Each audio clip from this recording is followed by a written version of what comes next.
Baruchim Abayim, welcome everyone. Every Wednesday we try to learn a little bit from the Heilig Rebbe from Lezhensk. Zechusi Yigalanim Klasul Amen. When we will be releasing this, the Parsha will be Parshas Korach, although for members we might receive it a little earlier.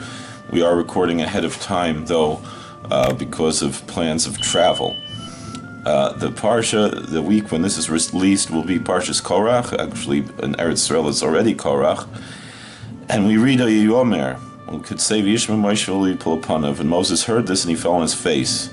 V'yishleim al pi derech halotza. So the Heilig Elimelech says we could explain this in a humorous manner. Ki isa b'gemara asur l'adam she'yipol upanav alim ken yodei shena'neh kehil shua.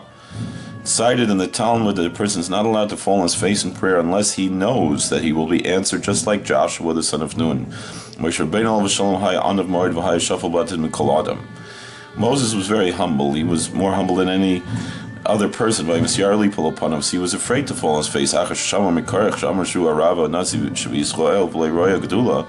after he heard Korach saying that he was the rabbi, he was the leader, he was the prince in Israel, and he was worthy of this greatness, he began to fall on his face, just like the Talmud says a great person may do. And for this it says, that Moses heard it, and he fell on his face. Thank you for watching. God bless. Please like, share, and subscribe, and may all our prayers be answered.